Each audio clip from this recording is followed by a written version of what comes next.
Because my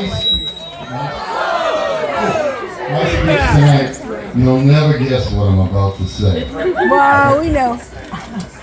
Sorry. And if I get choked up and I can't finish my speech, my buddy Isaac is going to step in here. Okay? So I got a few things to cover. I've got a little bone to pick with the happy couple. I had a concert scheduled for last night in Camden Yards in Baltimore that was supposed to take place last September, and they canceled it till last night, okay?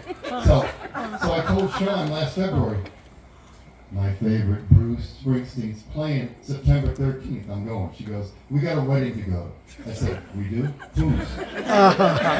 Your daughter's. I said, I probably can't go. Unless you postpone it to the following week. She said, yes, we can do that, but it'll cost me a lot more money. So I said, September 14th is fine. Now let me tell you about when I get nervous. I'm an okay speaker as long as the crowd is 95 people or less, okay? Then all of a sudden, Izzy tells me that almost nobody said no to the invitations. So we've got 172 people, which is fabulous.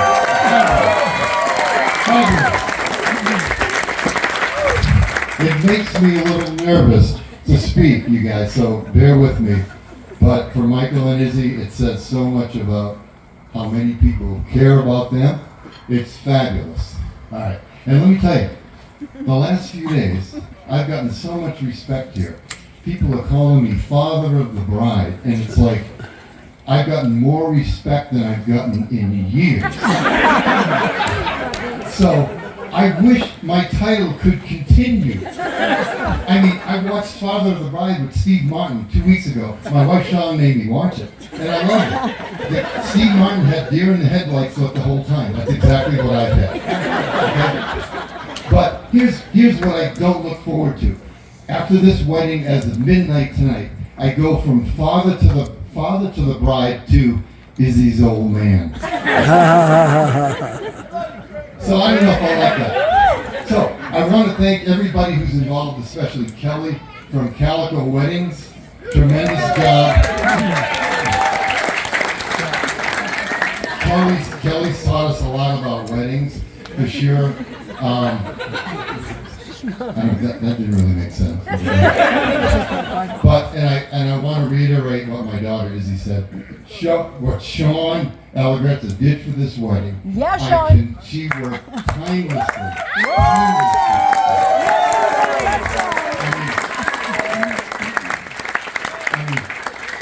Besides Izzy and Michael, but Sean, she's an event planner, marketing person way back to a big corporation. I have never seen anyone as good as she is. Unbelievable. Of course, our house, half our furniture's gone. It's up here. All of our plants are gone. They're probably going to be dead in 2 days. Okay. We want to thank the Bennetts for joining this family. Janet and John, Michael's siblings. It's a great family. We love you guys, and we've had great times with you. So, welcome to the family. It's been so great. Then I was going to say, what was I going to say?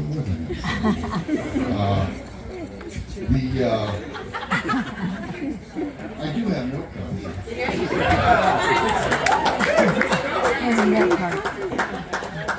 Glasses on.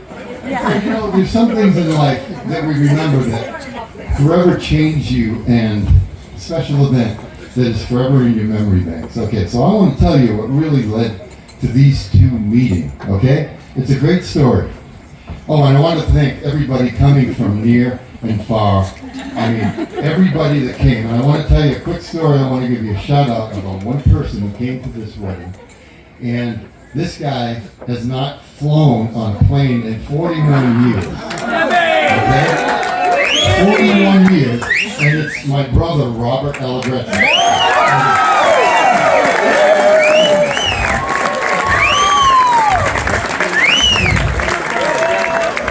41 years. The last flight he had was in 1983, coming back from Mexico. Tremendously turbulent. The plane was tilting toward his side. He looked out on the wing and he swore we saw 5 munchkins dancing on the roof.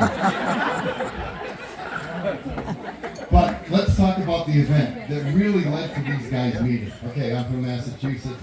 We got a good Massachusetts contingent. Growing up as a kid, what did I know about Kansas? Izzy ends up marrying a Kansas guy, okay? And I'm saying, I remember as a kid watching Wizard of Oz the first time. All I saw was, I hid in the closet, I saw black and white, sagebrush, windstorms, this old lady in a bike that looked like a witch. So I hid in the closet, and then all of a sudden, what came on but the yellow brick road in color. I came out of the closet.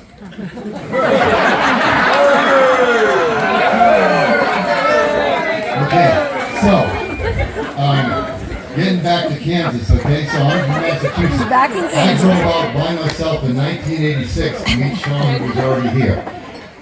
I got to Kansas and I said, okay, Kansas, I remember from the Wizard of Oz. I drove through Kansas. Stick with me, Kansas, it's going to get better.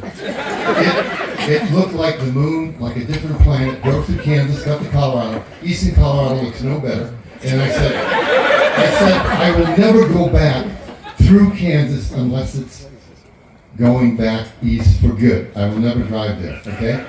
So then, Izzy, junior in college, she was interested in nursing. She wanted to visit St. Louis University, SLU. Okay? So we're going to visit St. Louis University, and all of a sudden, Tom Young, which is one of my partners in the insurance agency I work with, born and bred in Wichita, big time Wichita, says to me, Craig, you have to stop at KU, University of Kansas in Lawrence. I said, Tom, I'm uptight by even traveling through Kansas. I ain't going to stop through Kansas, okay? So I talked to him about it. He further convinced me, and Tom's over there. Tom, can you stand up for a minute, please?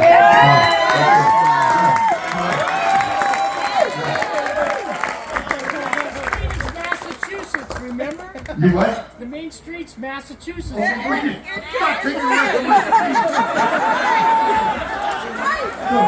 he convinced me. So we took John, Izzy, and me, I-70, we went to St. Louis University. On the way back, we agreed we were going to stop at KU. So we took the Lawrence, Kansas exit, and we got to Lawrence, and I'll tell you, all of a sudden I saw rolling green hills. I'm saying, oh my God, it kind of looks like Boulder. Fabulous town. And then the clincher was, the main drag through town was Massachusetts Avenue.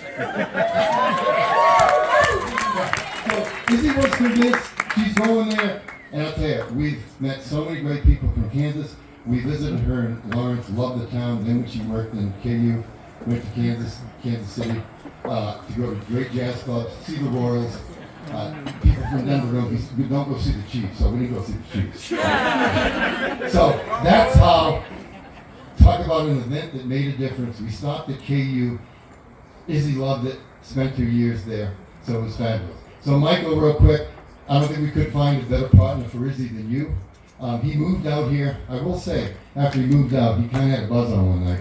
And he's like talking to me, he goes, Craig, I'm so glad I moved out here. I gave up my family, working for my family, and a seven-figure salary to come out here with Izzy. And I said, hey, Michael, did you say seven-figure salary? I said, I want you to move right back to Kansas City. And take my daughter with me.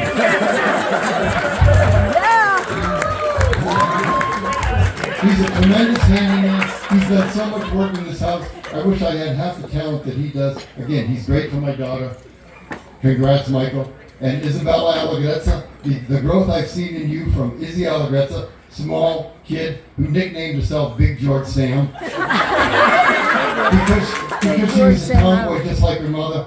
Izzy, the way you've grown, what you've done. You went to KU for 3 years. You went to St. Luke's. You got your nursing degree. You came back to Denver and spent a year getting your nurse practitioner degree. You have turned in to a fabulous young woman, inside and out. You're a beautiful bride. You're a beautiful bride. And everybody continues to tell me you get your looks and your beauty from your mother. And all I can say is, you get everything else from me, baby. What for you? Everything else from you, baby. I want to end it with the toast to Mr. and Mrs. Michael Bennett. Michael Bennett, Isabella Allegrezza Bennett. Hold it, I gotta read this. The toast. Read it. Find it, hold it.